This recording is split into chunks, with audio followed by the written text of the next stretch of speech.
Wasn't that so sweet and peaceful? Oh, I feel super chill right now. I am Bet. I'm the youth pastor here, and I just want to welcome each of you. This is Beach's Vineyard. We are a spiritual community, and we're gathered together on the foundation of love, the experiences of God, and the teachings of Jesus Christ. And here are a few ways you can get connected around here.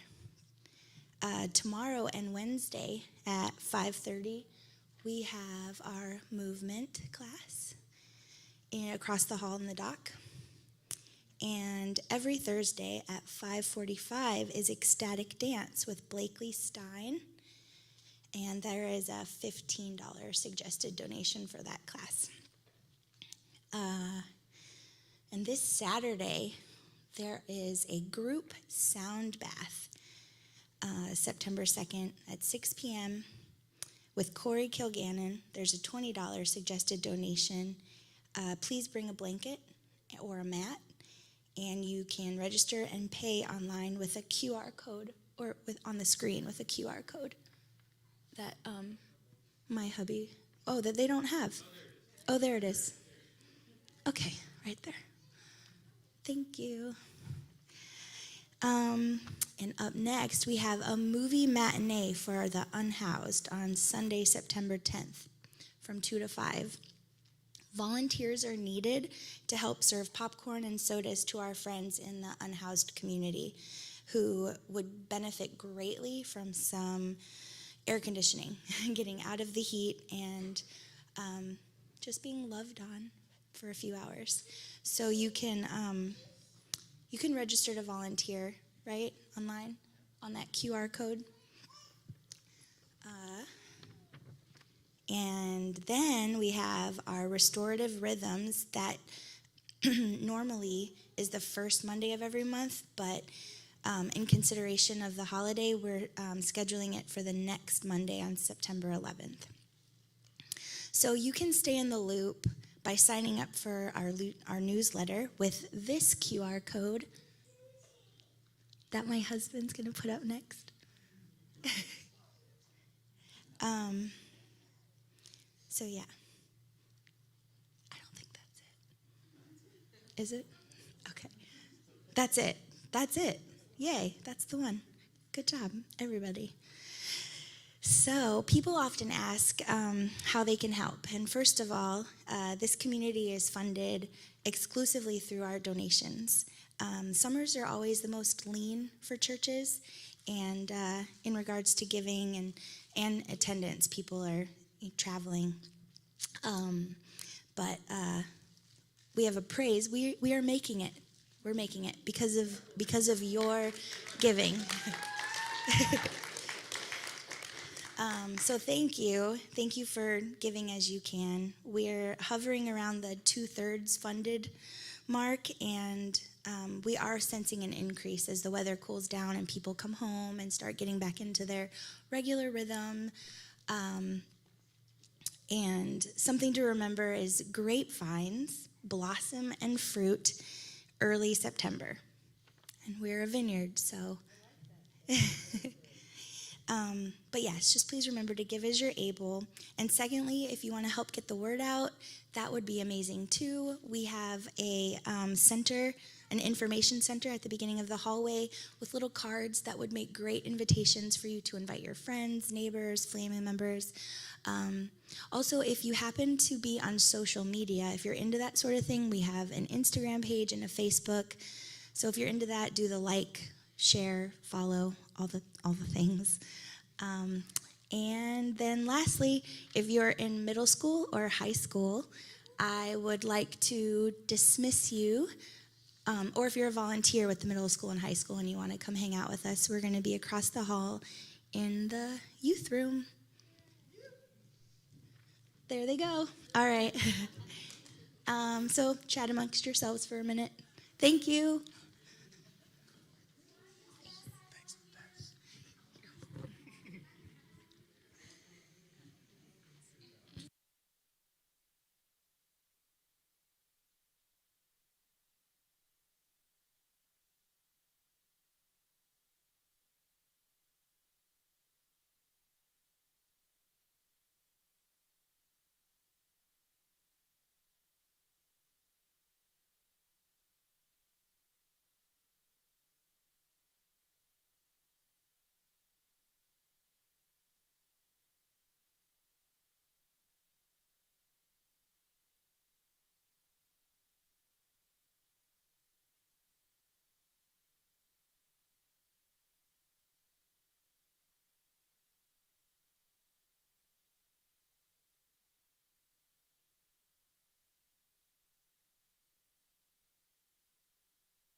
All right.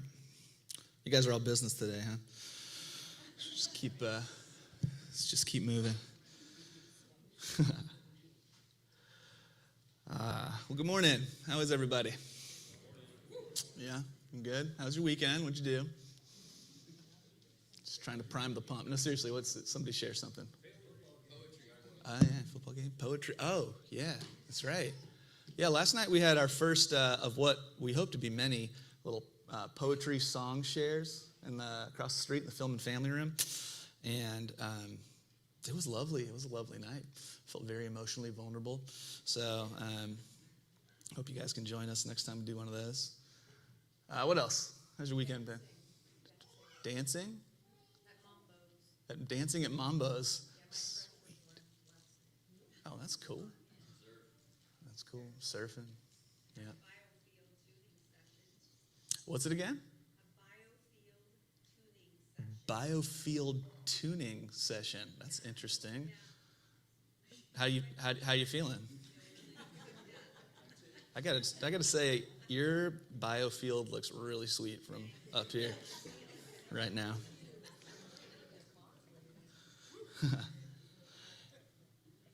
Amber is the color of your energy. Number 311. All right. Enough of this chit chat. Let's move into the teaching part of our morning together, kind of as we move into this section, I'll just invite all of us to, maybe just take a few deep breaths, settle down into your wherever it is that you're sitting. If you'd like to, you can pay attention to the room around you. You can pay attention to your own feelings, your own thoughts, your sense of what it is that you've brought with you here today into this room. And I think one of the rather unique things that gatherings like this can offer is that, as much as possible, we're kind of all here doing the same thing, or at least something similar. There's a focus of intention, and I don't know how you'd name yours, what you'd call your reason for being here, like what it is that got you up and brought you here this morning. But I know that I'm interested in being transformed. And I'm interested in learning how it is to let go.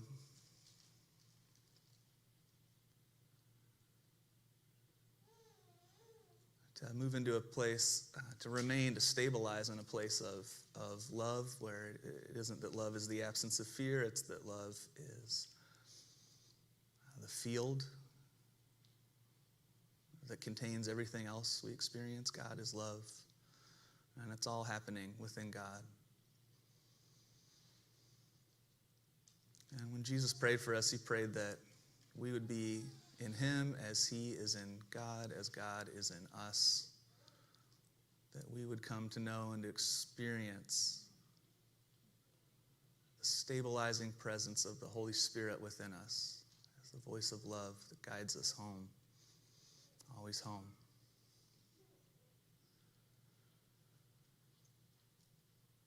And one of the nice things about gatherings or spaces like this is that anything, we really are allowed to leave anything we'd like to at the door. You can just kind of even visualize that as you walk in. You can set down whatever it is that you carried with you. And we can open ourselves up to the grace that's extended to each of us to just be really here, like present within ourselves, within the space.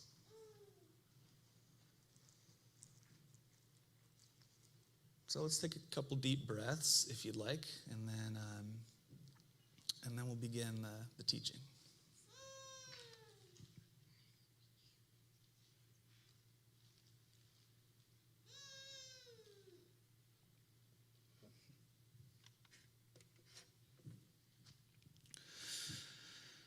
Amen. All right. So this morning we're going to look at this parable of Jesus. It's one of my all-time favorites. It's the weeds and the wheat, the weeds among the wheat. And this is how it goes. We read that Jesus told them another parable. He said, "The kingdom of heaven is like a man who sowed good seed in his field. But while everybody was sleeping, his enemy came and sowed weeds among the wheat and then went away. And so when the wheat sprouted and formed heads, the weeds also appeared. The owner's servants came to him and said, 'Sir, didn't you sow good seed in your field? Where did these weeds come from?' 'Oh, an enemy did this,' he replied. And so the servants asked him, 'Do you want us to go and pull them up?' Seems logical. 'No,' he answered, 'because while you're pulling up the weeds, you may uproot the wheat with them. And so let them grow together until harvest. And at that time I'll tell the harvesters, first collect the weeds and tie them up in bundles to be burned, and then gather the wheat and bring it into my barn. Let them grow together.'" So what do you sense to be the meaning of this? What's your immediate response to this story? What do you feel is being conveyed here?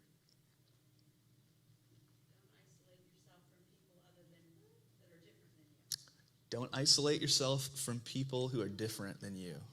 Yeah, that's good.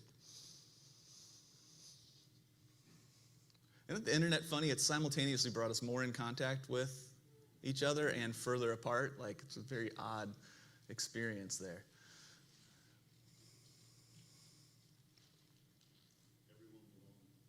Everyone belongs.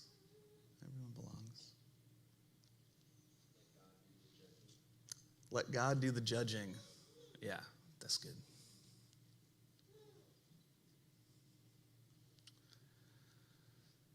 All right, so this is part one. And part one is this, like, who says, why are those weeds? Who gets to call that a weed? I used to spray lawns, for a long time, for like 4 or 5 years. And that was a tough job. You guys ever done lawn maintenance in Florida in the summer? I had a hard time with that job. I was grateful for a number of, it was building character in me. It was right when Jess and I were first married. So I was like 23. And had lived a relatively carefree existence. And suddenly, I don't know why, I just felt this immense pressure to provide. And so this job came along, and I took it. And in hindsight, it really didn't really make much sense. I was sort of morally, ethically opposed to it. I was just dumping chemicals on the ground. And we'd have to spray lawns while it was pouring rain. You'd call your boss and be like, "Hey, listen, it's pouring rain." He's like, "You got to hit your goal, man." And so you'd be spraying, the runoff is going into the lakes. I'm repenting right now. This is a public repentance. I didn't know what to do. Just did what they told me. That's what they all say, isn't it? I remember one time I was pushing the spreader. I was on Beach Boulevard. I had this fertilizer spreader, and I was pushing it on this hill. It was like 192 degrees outside. Jess had called me earlier and said, "I just heard on the radio, it's a heat advisory. They're saying don't go outside." So it's like 2 o'clock in the afternoon. I'm pushing the spreader along this hill, and it's wanting to walk down like this. So I'm having to fight it, and I'm just like a puddle. I'm just a person of water. The cars are sort of slowing down and passing by, and I just was visualizing like dads driving by with their young son and using me as like an object lesson, like, "Listen, son, you're going to want to pay attention in school, otherwise you don't want to, look at this guy. Could be you." But I spent like 4 or 5 years doing this job, and over the course of time, I hope I don't step on anybody's toes. Listen, I like a nice green lawn, okay? But I was surprised at how serious people took their lawns. I mean, there were a number of times where I thought I might be in like a life or death situation here. Like, I had my weed control backpack on. I thought I might have to mace this guy with this weed. I don't really know if... I remember one time I was trying to get these dollar weeds out of somebody's lawn, and he couldn't deal with one more day among these dollar weeds. And I was spraying them. And it was a really big lawn, and the sun was shining, and I was looking at all their beautiful little circles just reflecting the light back to the sun, and they seemed to be living harmoniously among the St. Augustine turf grass, which clearly does not want to grow in Northeast Florida. In case you're wondering, it doesn't want to be here. I don't know why we keep making it be here. And I'm looking at all these dollar weed and really just thinking, this is why are those weeds? Why are those weeds? Like, why isn't the other stuff is itchy and temperamental? Look at the dollar weed, it loves being here. Why are those weeds?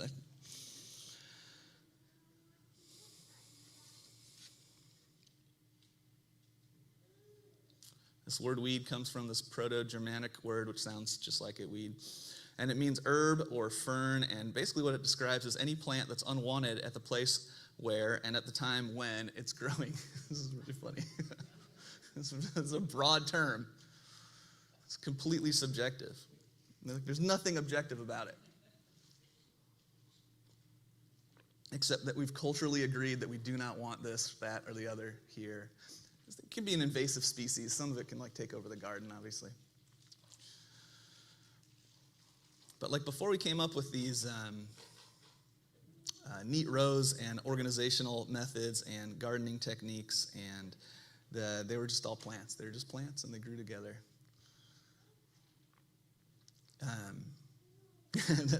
Not too long ago, something kind of beautiful happened. I was leaving. We've got all these planter boxes out here, and I was walking out one evening, and there was somebody out there had gardening gloves. I'd never seen her in my life, and she had gardening gloves on, and she was gardening in the beds out there. And I thought, who is that? And she just looked content, doing her thing. So I just left it alone, and I went home and I asked Bets about it later, and she's like, yeah, I saw her too. So I went out and introduced myself, and she said she was just walking by and saw that there were some gardening gloves out there and decided she wanted to, pitch in. I thought, that is so, whoa, that is so cool. Who does that? Except she pulled out so many good plants, all right? So I'm not mad about it. I was just like, what happened to the succulents? They looked like weeds to her, so she got rid of them. And most weeds, what we call weeds, are actually essential to the ecosystem. One, they grow in season and out of season, right? They're healthy. They want to be here.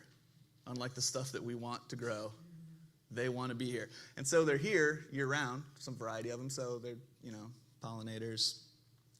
They're a food source for birds and deer and rabbits and moles. As they break down, once they do kind of go the way of all things, as they decay, they feed microorganisms and insects. This is kind of cool. Some of them have, those big monster weeds? I wish I knew what it was called. They're all jaggedy, and they put a flower up at top. They can grow to be what's it? Thistle. Yeah, thistle. What's the first word? Horrible. Of course it is. Horrible thistle. Did it consent to that title? Does it think itself to be horrible? This poor thistle. Anyway, they are kind of nasty looking though. They can be 8 feet tall. You ever try to pull one of those out of the ground? They've got these a tap root that goes down to the aquifer. But as you pull as you weed your garden, you pull the roots out, and especially these deeper ones, and they make little tunnels for earthworms to cruise through.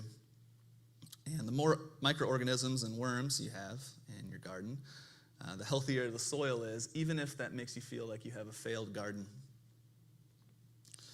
I wrote a poem one time about we planted tomatoes, and we're eagerly watching them grow, and then we noticed the leaves were being eaten, and then there were all these caterpillars, and we were trying to scoop them off and stuff, but they overwhelmed the situation, and we hardly got any tomatoes. But I thought it was kind of beautiful. I thought, well, we planted tomatoes, but we harvested butterflies. It's not a bad deal.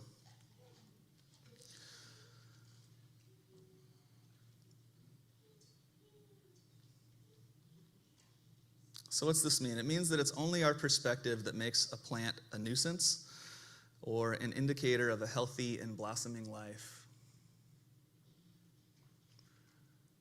And the metaphor there, of course, is that it's probably the same The same is true for us. It's only our perspective, our unexamined perspective, that treats and deals with our life circumstances as a nuisance that needs to be resolved, or as an indication that, like, I'm here and I'm alive.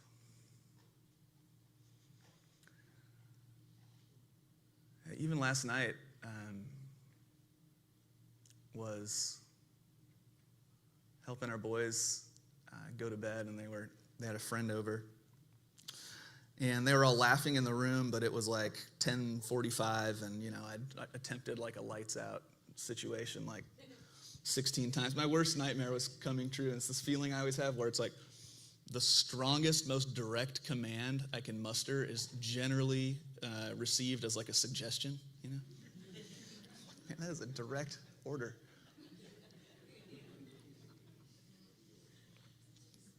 So I was out in the kitchen listening to them laughing and enjoying themselves and just seething inside, And then I caught a glimpse of that scene for a minute and was like, what are you doing, man? Like, listen to them laughing. Oh, it's much better to just listen to them laughing than to freak out about getting to bed before 11:02 or whatever, I'll aim for 11.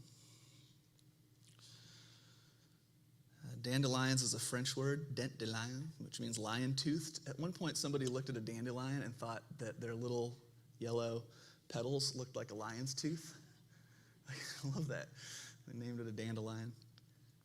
And growing up in Illinois, like I have a specific memory of a time where I was in like a field, or like behind our houses, or where I grew up, our houses were connected by this field, and I was blowing the little dandelion, whatever those things are, poofs, And I used to do that often. Great pastime. And still do. I had a little coonskin cap somebody got me. My mom probably got me a little coonskin cap. I was back there blowing dandelions. And I remember somebody telling me, like, hey, listen, man, those are seeds for weeds, all right? And you're killing everybody's lawn with that maneuver. And I remember my whole perspective on dandelions changed, I was like, they're weeds? But not to everybody, not to whoever that French dude was that named it the lion's tooth, and not to people who eat them in salads. And it's just all perspective.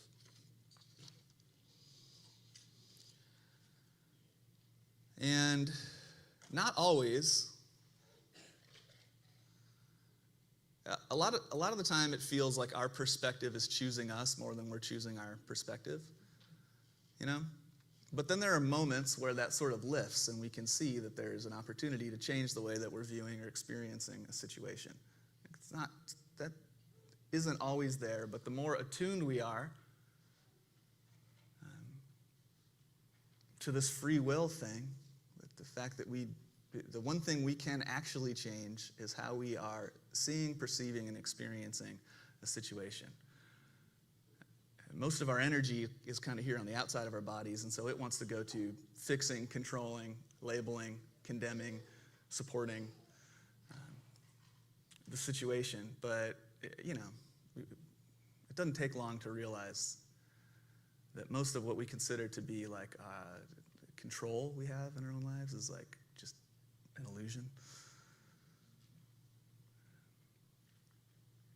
But for whatever reason, the instinct for most of us is always pushing us out here into circumstances to control, when the real work is in here, because this is where peace happens and is happening.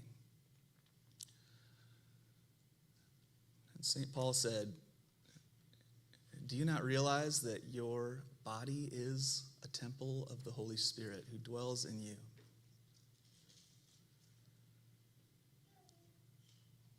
There's nothing to get. There's nothing to be gotten. There's nothing missing. God can't give us any more of himself than he already has.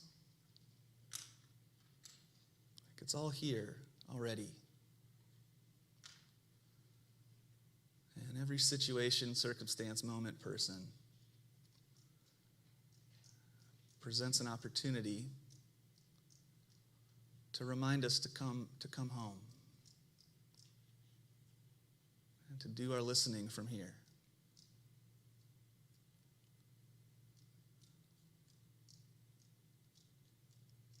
And so there's a lot of different perspectives we can adopt to help us process our life as it happens. One that Jesus seemed to suggest regularly was this one. He said, "You must become again like a little child if you wish to enter the kingdom of heaven." It's turn. The word he uses is turn. Become again. Come back to this place of wonder and support and awe. What is it about a child? What does he mean by this? What do the babies get that we miss? Blissful ignorance, yeah.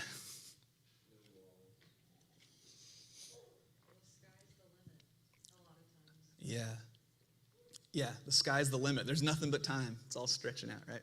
Anything could happen. There's no walls. There's fewer. Less hurt. There's less hurt in the walls that we build to kind of keep that out. What else? 100% trust in their parent. Yeah, right. They got no choice. What else do they know but trust?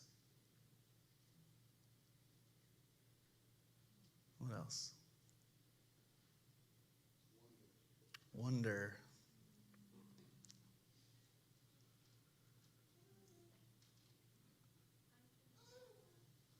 Say it. Unconditional love.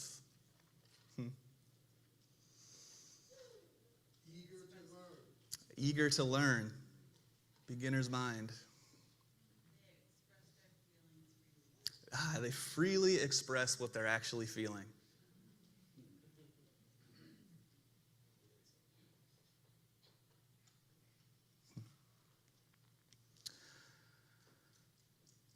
I think another benefit is we praise our children for things that might feel inconsequential, right, as an adult. Like the kind of things we say good job over. And I think that feeling of just if you have parents who've loved you, or teachers or mentors, that feeling of support for just doing what it requires to stay alive today. It's been called a second innocence to where it's called a second simplicity too.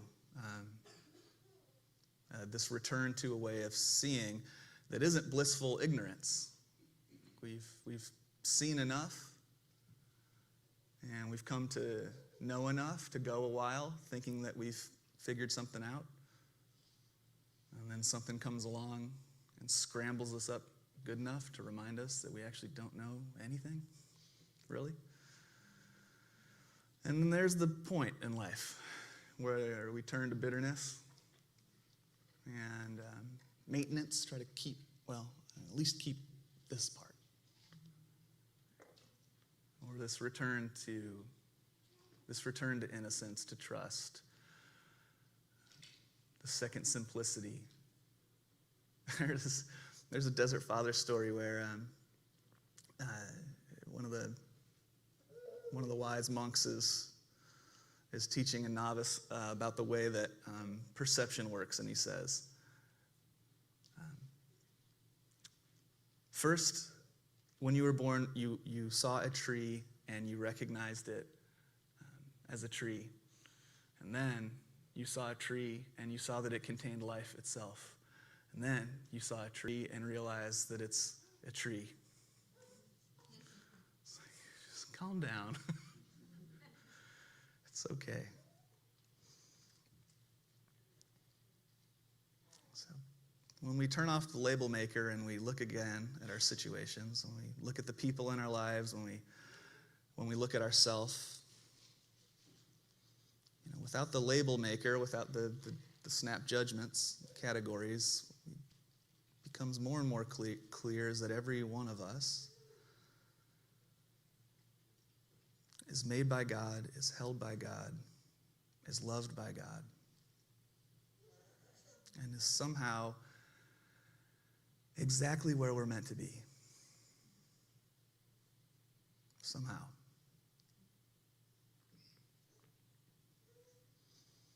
We were driving down 3rd Street just yesterday, and we were passing the Green Room. You know Green Room Brewing? This isn't a promo for them. I'm trying to get some corporate sponsors. You guys know Green Room? And, there's that, I don't know what it is. It's like a sea monster beetle thing, mural on the side of it. And we're driving down the road. It's just me and August, my oldest son. He's 11, about to be. And he started chuckling in the back seat. And I said, "What are you laughing at?" And he's like, that mural on the side of the building. I was like, "Why are you laughing about it?" And I know he's been terrified of that thing since he was a kid. He has that funny thing where it's like you have this draw towards the macabre. You're like simultaneously repulsed and terribly intrigued by it, And I was like this too. He's got the thing where it's like once you see it, it's so hard to get out of there. I haven't watched a scary movie since like 1994. And I don't plan on watching them again. Even if you play zombie movies in October, Adam. And so he's chuckling at the sea monster, which I know he's been frightened by in the past, or I thought. And I said, "What are you laughing about?" And he goes, "I knew that thing was there since the beginning of time." That's what he called it. He said, "But I never really looked at it until just now." I said, "What do you mean?" He's like, "I don't know. I just knew it was there, and I felt like I didn't really like it. But I just looked at it, and it's kind of hilarious. Like its eyes look like almonds, and it's got these little pinchers that look like hearts. And, he just focused on it and faced his fear."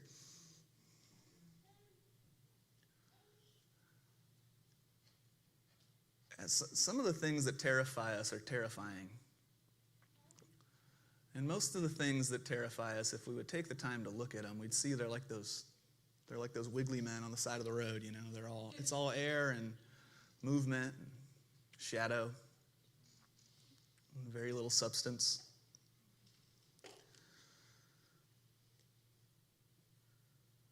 And even the worst experiences that we can have, like what eventually happens?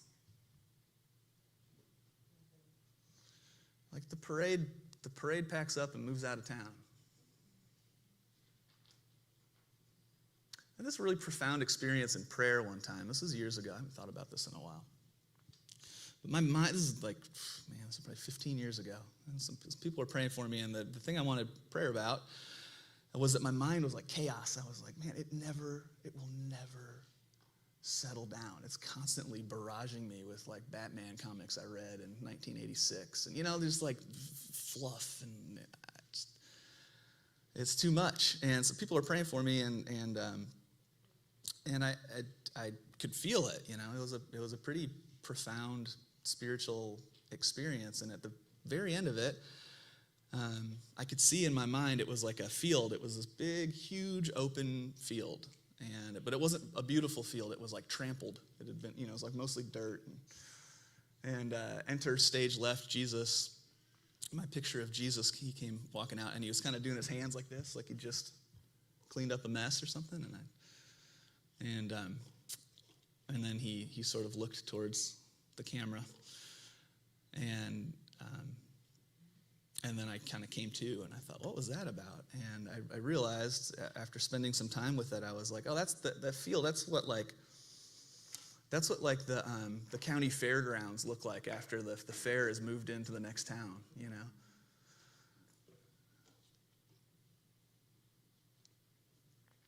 And that is the way of all things. The best experiences, the most challenging experiences, the deepest patterns that we hold, the things we believe to be true about ourselves and others, that if we're willing to look at any of it for long enough, we find that this is the way of all things. It's here, it's loud, it's big, it's right in front of us, and eventually it moves on just like everything else. And there's a psalm that says, those who trust in the Lord are like Mount Zion, they will not be moved. And I heard somebody say that the mountain will not be moved because the mountain never confuses itself with the weather around the mountain.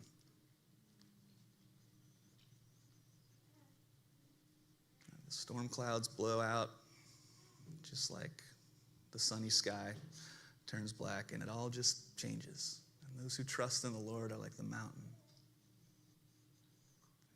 Sees it all, but knows that it's not that.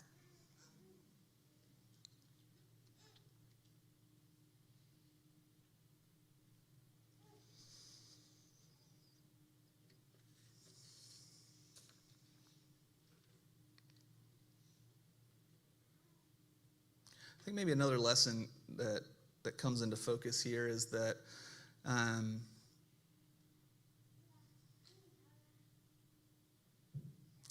if what seems to be encouraged by Jesus is to turn off the label maker, to not focus so much attention on getting all the weeds out of the wheat. You know how a problem becomes like that, can become like that? The more serious it is, the more it just becomes our entire experience of reality, And it's like morning, noon, and night. I can't rest until I get every last weed out of that garden.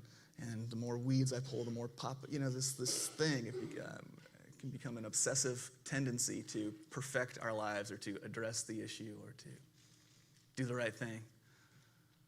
And Jesus seems to be saying, just calm down, just let it grow. Let it grow and see what happens. Which is not the same thing as saying that the weeds and the wheat are the same. Like whatever. You can't make grain with most weeds. Like there is function and purpose to what we do, and not all of our relationships are healthy. Some of them are quite dysfunctional. Not all of our tendencies are helpful. Some of them are quite destructive. And so what's not being advocated here is a sort of numbness or blindness. It's the old adage, like, know thyself. Know your surroundings. Look and truly see. It's kind of like test yourself. Like, how long can you look at it without judging it? How long can you be with it and see it as best you can for what it actually is and still accept it?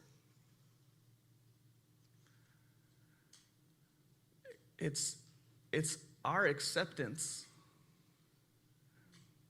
that changes us. It's our ability to accept ourselves and our surroundings. It's this is in the 12-step program, right?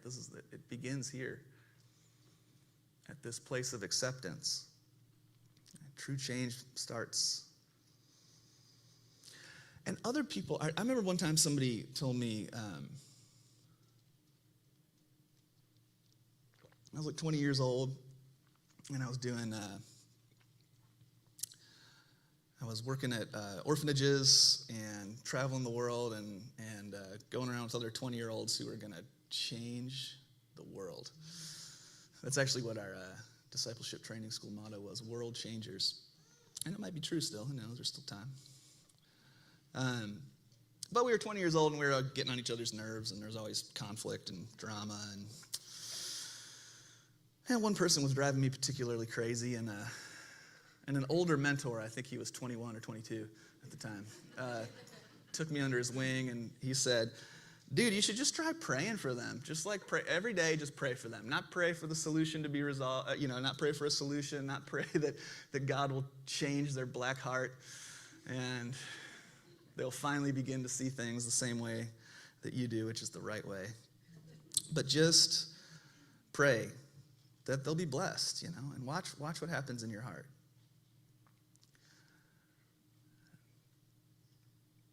We change our situations, our circumstances, and our surroundings. And if there's any hope for us to change anybody, right? Some of us really want to change people. And if there's any hope for us to change anybody, has this not been your experience? It's like acceptance that changes us.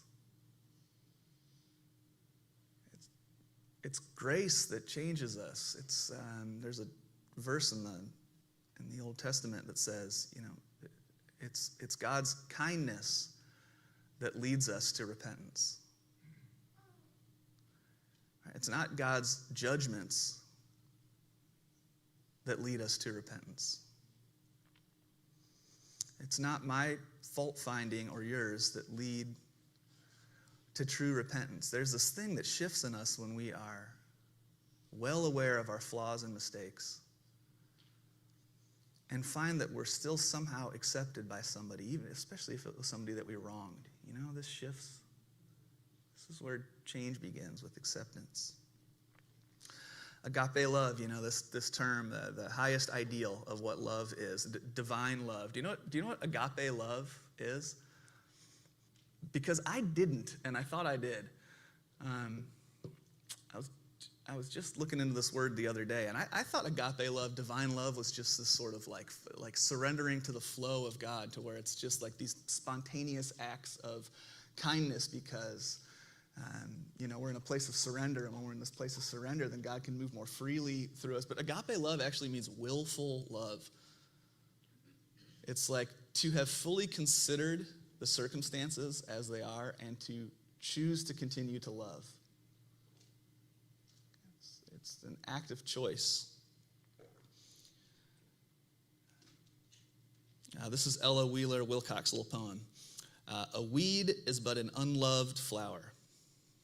So go dig and prune and guide and wait until it learns its high estate and glorifies some bower. A weed is but an unloved flower.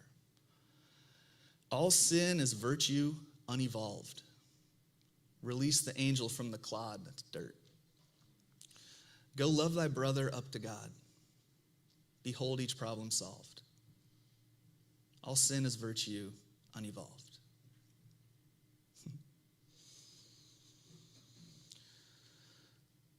This is part 2, and it's this. We suffer more in imagination than we do in reality. And I want to ask this question, okay? So what do you do when you know all the facts, okay? You've considered the facts, and you realize that trying to solve the problems, that trying to correct the situation, that trying to wrangle your thought life, that trying to approach with love, that trying, doing, going, when it just becomes more stuff you ought to be doing and you're not doing that well. Right? What do you do when your mind doesn't care about everything that you've learned about letting go and letting it be? And instead of involving itself with helpful things, you know, like algebra or something, it's just choosing to continue to bring up memories and fears that are making you perpetually unpleasant. What do you do? Sit with them. Sit with the nasty little thoughts. That was the best response. Yeah. Mm.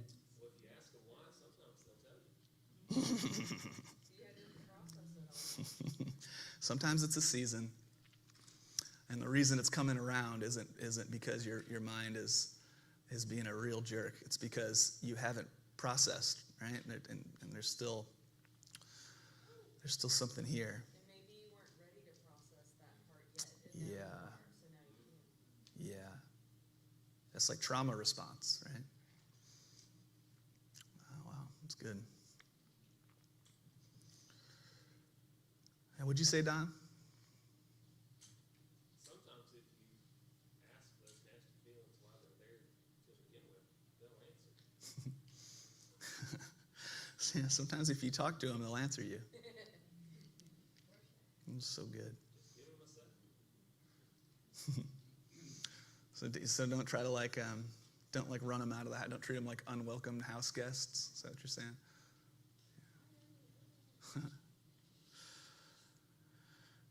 You know the amygdala, this little cluster of almond-shaped cells that's at the brain's base.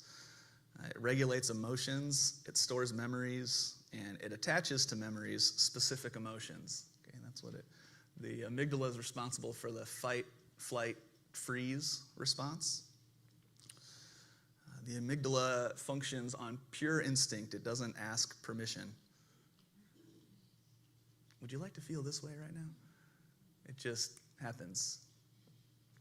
It senses danger, right, on its own, and then it releases hormones to get us out of the way of danger. It's an incredibly helpful feature, you know? It's undoubtedly the product of God knows how long of an evolutionary process that fine-tuned our senses to like get out of the way when there's a threat, like without having to think about it. What do? You just here's the problem.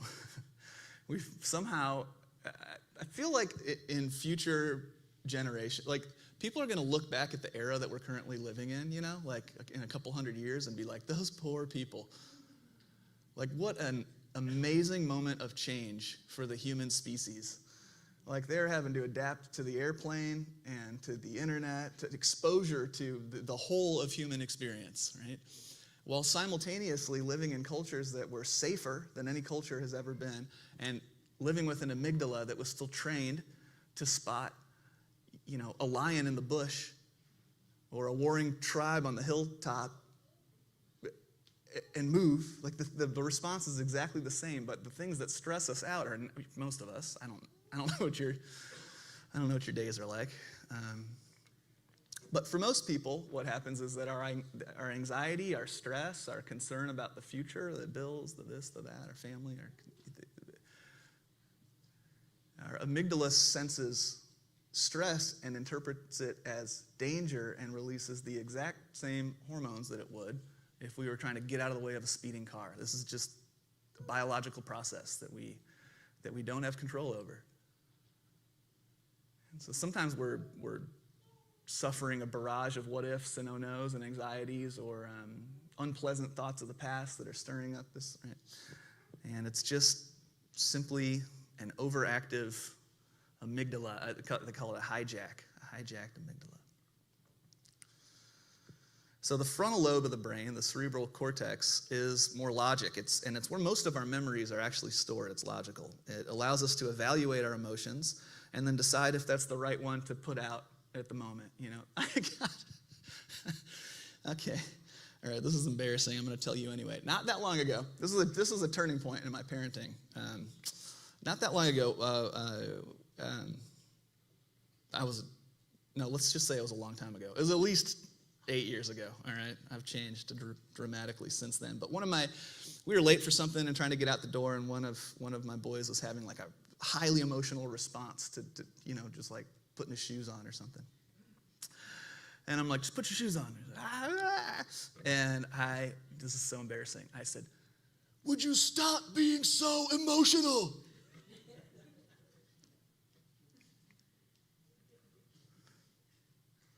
And then I saw myself. Ay, caramba. I don't know why I'm going to blame that on my amygdala. There must have been some sort of looming threat, you know, if you didn't get the shoes on fast enough.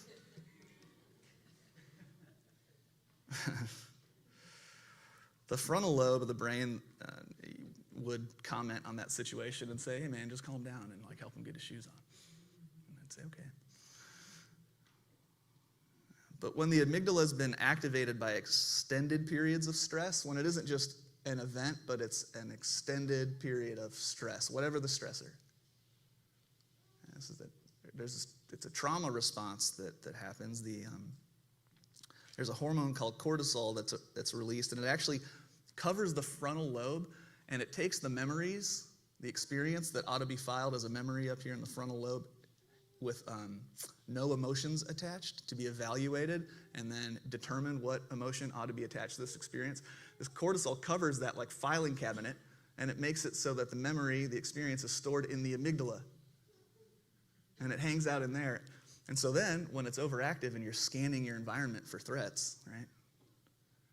And you locate a threat, danger, you experience both the threat of the moment and the memory of the last time it happened simultaneous exactly as strongly. And, you know, flat flip out.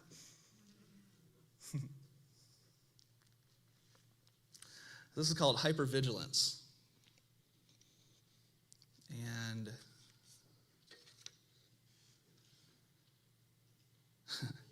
this is interesting. There's a guy named Albert Ellis. He's a cognitive behavioral therapy psychologist. Back in the 50s, I read that he's the second most influential psychologist in history. Got one up on Freud. He's influential because he changed the way that therapists interacted with clients. It became client-based, client-centered, client-focused therapy rather than addressing the problems with advice. It became cultivating a sense of empathy and listening without judgment to the whole of the situation. Responding with unconditional acceptance and presence. And what was found is this being heard, processing our traumas, processing these experiences of hypervigilance, processing the hard times. That when we can find somebody who will just listen to us without responding, without offering advice or solutions, any sense of judgment, just presence. What happens is our brains begin to rewrite the stories. New narratives are moved into these old patterns. We can begin to experience our past in a different way, which opens up the future again in a moment. His whole idea was he wanted to help people. He wanted to help people with their disturbance about being disturbed. And it's interesting, Don, that what you mentioned is, and these were the questions that were found to be most helpful to these thoughts, right? Are these thoughts useful? And how do they behave? The thought comes, and you can talk to your thoughts. Is this useful? And you think, this is not useful. I've worn this out, and there are no answers.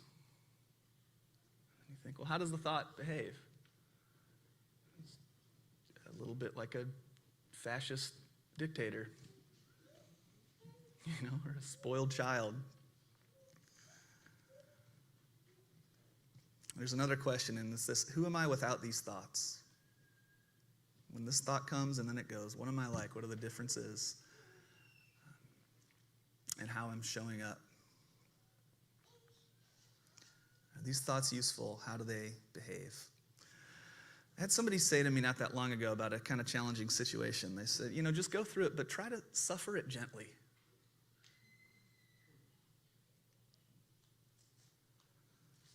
There's a poem that says, beyond here, there's no map. We're out beyond the easy answers.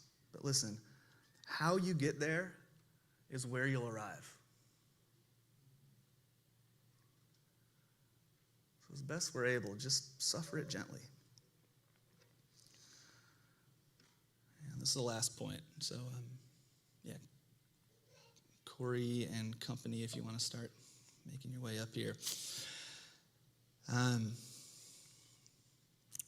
In this story, what Jesus says, they said, should we go pull the weeds up? And he says, no, let them grow together. Let the weeds and the wheat grow up together. That word, let them grow, is this Greek word. And it's the exact same word that Jesus spoke from the cross when looking down at those who had put him up on the cross. And he said, Father, forgive them. So they don't understand what they're doing. That forgive them, is the same as let it go, let it grow. The same function. Let it be. Accept it. Let it grow. Let go.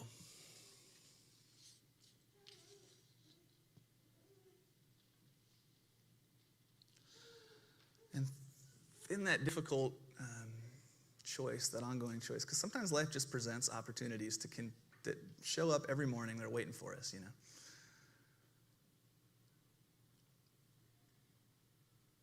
And as painful as they can be, there's a part of us, if we pay attention, that knows that we are exactly where we're meant to be. And so,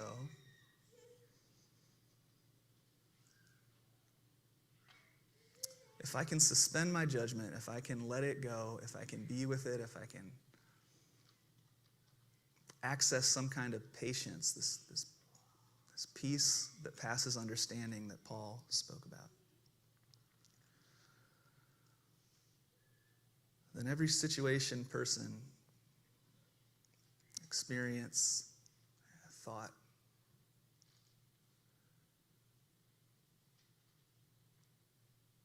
I can be what it's actually meant here to be, which is a reminder to slow down, to pay attention, to come home, to look again from within the presence of God, who's closer to us than we are to ourselves, to look again from here, from this place.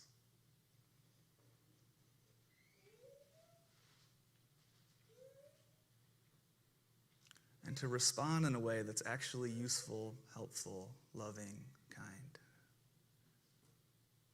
rather than the reactivity that is naturally generated by judgment.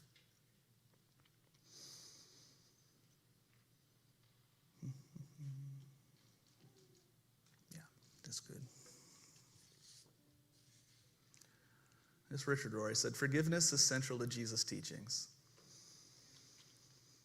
To receive reality is always to bear reality, to bear with reality for not meeting all of our needs.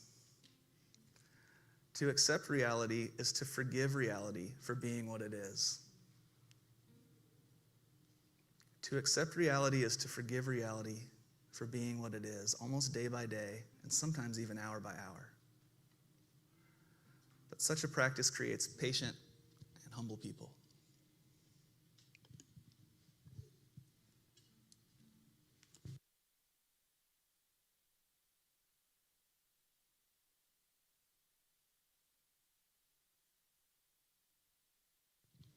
So we'll close out our time here together. We've got 20 minutes. The communion table will be open. You're welcome to come and receive. You're free to move about the cabin. You can make yourself at home. If you look around, there are pens and paper. There, the response. If writing would be a helpful response, if talking with or praying with those who are around you would be helpful, and by all means do. If you would like prayer for anything, and just come over here to these chairs. Ann will find you. I'd be happy to pray with you. You can sing along, you can take a nap, you can reflect, you get it.